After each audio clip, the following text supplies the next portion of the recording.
जरा कोई डांटे तो उसको ये समझ तो लो कि ये हमारे बड़े, ये हमारी सास, हमारे ससुर, हमारे जेठ जेठानी, हमारे पति जो डांट रहे हैं वो किस लिए डांट रहे हैं, ये हमारे गुरु किस लिए डांट रहे हैं, ये मेरा भाई मेरा पिता किस लिए डांट रहा है, मेरा हित है इसमें क्या अहित है। बड़े लोग कभी किसी का अहित नहीं करते, और माता पिता तो भूल के नहीं कर सकते। बोलो राधे राधे, जोर से बोलो थोड़ा, श्री राधे। श्री राधे। माँ तूने मेरी बिगड़ी समझ, आपको प्रणाम करूं। राजा को प्रणाम किया, भैया उत्तम को गले से लगा दिया, दौड़ करके मैया सुनीति की चरणों में गिर गए। मैया ने हृदय से लगा करके आंसुओं के द्वारा अभिषिक्त कर दिया, नेत्रों से आंसू की धारा लग पड़ी। आशा छोड़ दी थी कि मैं तुझे देख सकूंगी। द्रौपदी बोले, मां तेरी जैसी मैया का जिसके ऊपर स्नेह हो, आशीर्वाद हो, उसको क्या हो सकता है। ये तेरी कृपा है, मुझे ठाकुर जी मिल गई। राजा जाकर के इतने शर्मिंदा हो गए। सज्जनों, हाथी के ऊपर ध्रुव जी को बिठा करके अयोध्या में शोभा यात्रा निकल रही है। बोलो ध्रुव जी महाराज की जय हो। आनंद की वर्षा। महाराज उत्तानपाद जी ने तो ध्रुव जी को राजा ही बना दिया। कहाँ देखो गद्दी पर बैठने के लिए तरस गए, अब सम्राट बन गए। राजा जंगल को चले गए। ध्रुव जी का विवाह हुआ भ्रमी और इला के साथ, 2 विवाह हुए। 3 इनके बेटा भय, उत्कल, कल्प और वत्सर। और इसके बाद में यक्षों को मारते भय अपने भैया का बदला लेने के लिए यक्षों का संहार किया। मनु जी ने आकर के रोक दिया। वत्स जिसको भगवान के दर्शन हो गए वो किसी की हिंसा नहीं करता।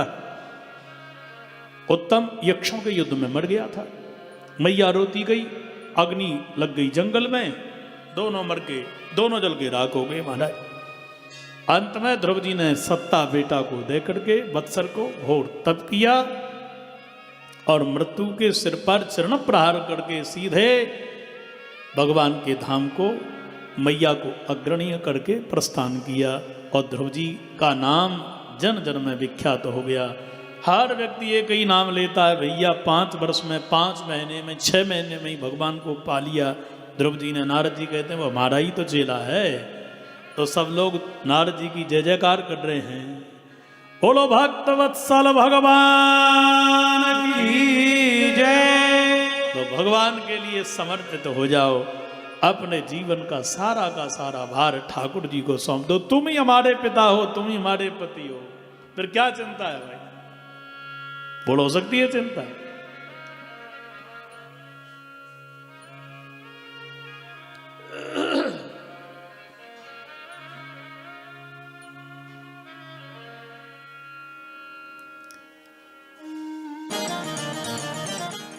तो भगवान के हाथों में अपने जीवन की डोर सौंप दो। बस कोई परेशानी है ही नहीं, कोई चिंता है ही नहीं। बोलो राधे राधे।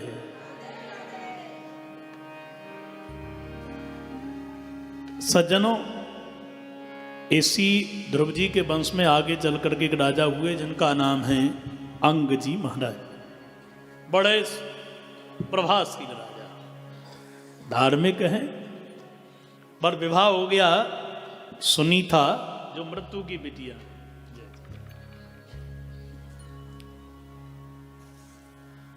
तो पत्नी अनुकूल नहीं मिली, इसलिए महाराज इनका बेटा जो हुआ वो बैन, और बैन बड़ा खतरनाक।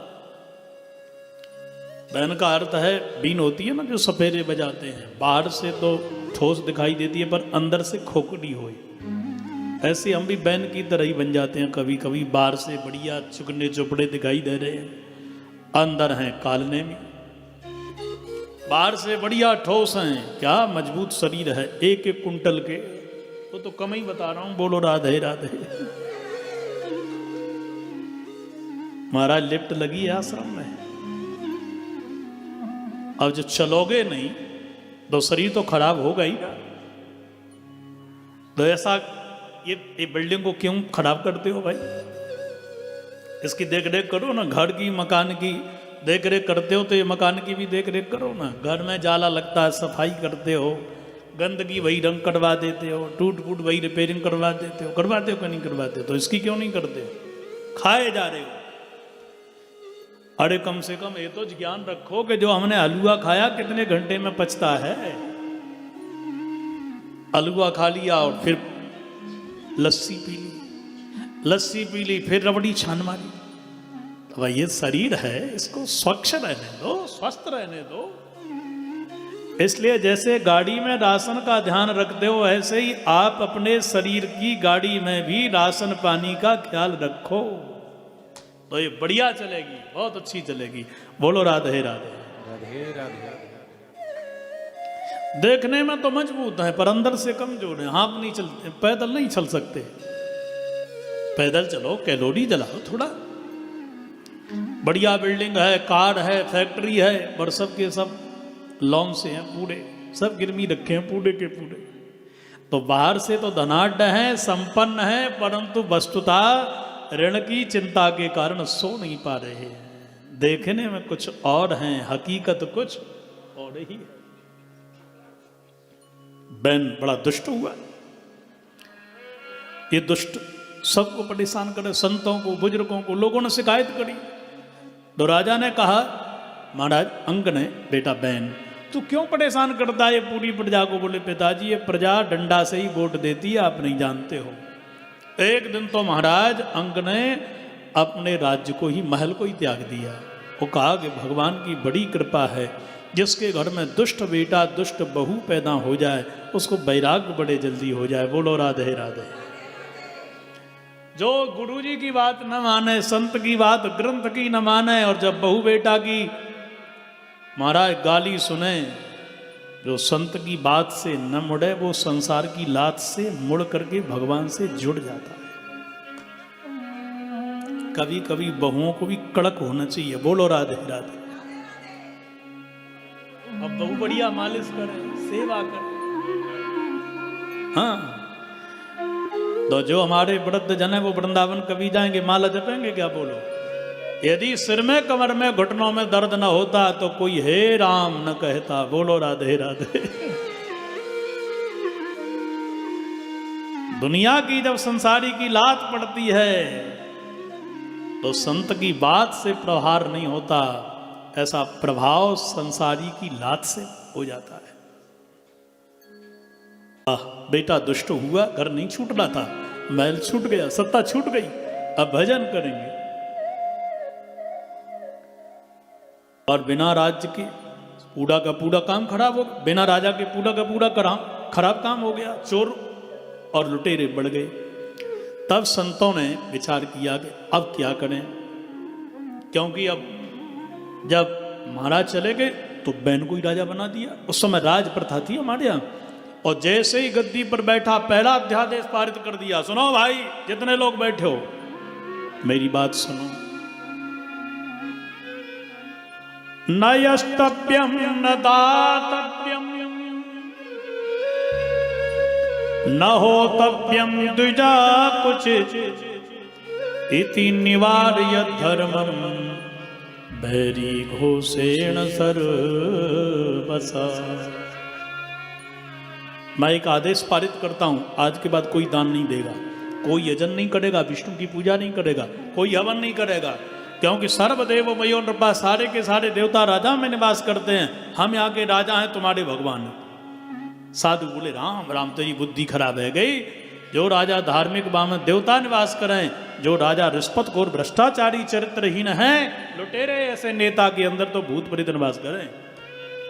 तुम्हारा तुरंत बोल पड़ा बालसावती यूजम्बा अधर्मे धर्मान्ना। अरे मूर्खो, जितने बाबा बैठे हुए हो सबके सब ज्ञानी हो, खाते मेरा हो गाते विष्णु का हो, तुम्हारी बुद्धि खराब हो गई। संतों ने साहब ने हनकार लगाई महाराज, और उसी समय निष्प्राण होकर के बैन मर गया, गिर गया। एक दिन जब चोर लुटेरे और बढ़ गए, तब संतों ने जाकर के मैया ने जो तेल की कढ़ाई में इसको रखा था, दोनों पैरों का मंथन किया तो एक पुरुष प्रकट हो गया, काला काला। क्या आज्ञा है? संत बोले निश्चित कुछ नहीं कर पाओगे, बैठ जाओ, तुम कुछ कर नहीं सकते।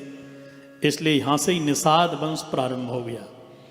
दोनों हाथों का मंथन किया तो महाराज दाएं हाथ से एक पुरुष, जिनका नाम है पृथु, वाम हाथ से रानी अर्ची, इनका नाम है ये भगवती लक्ष्मी मैया, इनका नाम अर्ची है, यही लक्ष्मी नारायण के अवतार हैं।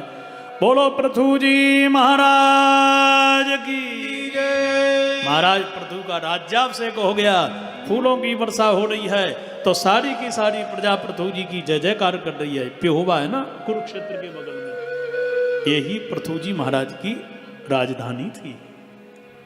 प्योहवा में या नारायण बलि हुई पितरों के लिए, यहाँ पर शांति के नारायण बलि होती है।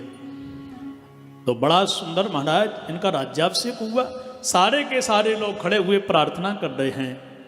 तो महाराज इनकी जय जयकार कर रहे थे। भो सूत हे मागध सौम्य बंदिन लोके स्पष्ट गुणस्य में स्यात्। जब जय जयकार करने लगे तब पृथु जी ने कहा कि भाई आप लोग मेरी जय जयकार क्यों कर रहे हो, पहले मेरा काम देखो फिर मेरा नाम जपो। पर पहले लेते हो नाम तो प्रजा के लिए नेता राजा नहीं करते काम। बोले सरकार हर व्यक्ति को यही आशा है, इस सरकार ने कुछ नहीं किया तो ये सरकार कुछ करेगी। आपसे बहुत आशा है, बहुत परेशान है। क्यों, क्या परेशानी है? बोले सरकार सबसे पहले छोटे छोटे राजा बोले हमारा तो राज्य ही बेकार हो गया, खजाने में दाम पैसा ही नहीं।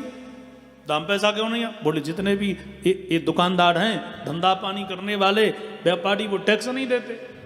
भाई आप लोग टैक्स क्यों नहीं देते हो?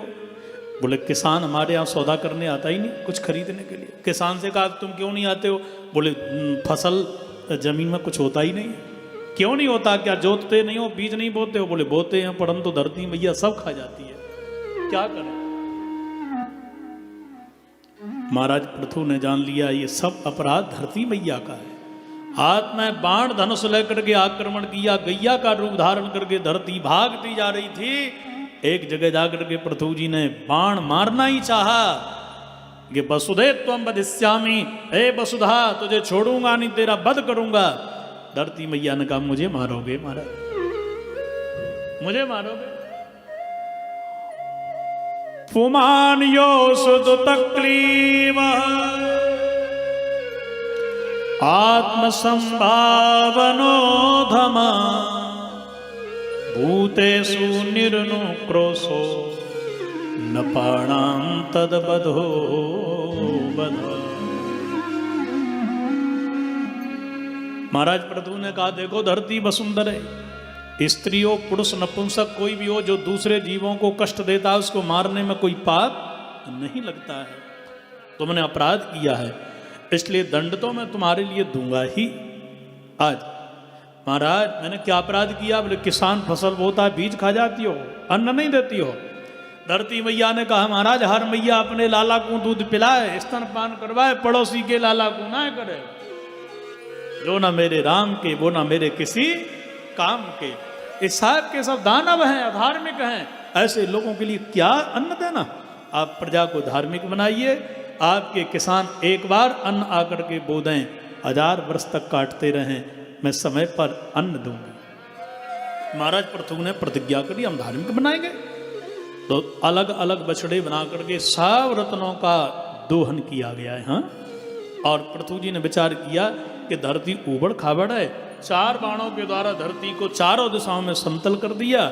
इसके बाद में 100 यज्ञों का संकल्प लिया। जब माता पिता भजन करते हैं तो बहु बेटा भजनानंदी बन ही जाते हैं। बोलो राधे राधे। इसलिए बड़े भाव के साथ में आप पृथु जी महाराज ने 99 यज्ञ पूरी कर ली। 100वीं यज्ञ की तैयारी करने लगे। जब हो रही थी तो इंद्र ने आकर के इनके घोड़े को चुरा लिया। महाराज इंद्र को ब्राह्मणों के मंत्रों के द्वारा नीचे खिंचवा लिया। अंत में भगवान प्रकट भये, दोनों की मित्रता हो गई। और इसके बाद में सज्जनों एक सनकादि आए और सनकादियों का दिव्य समागम श्री पृथु जी महाराज ने किया।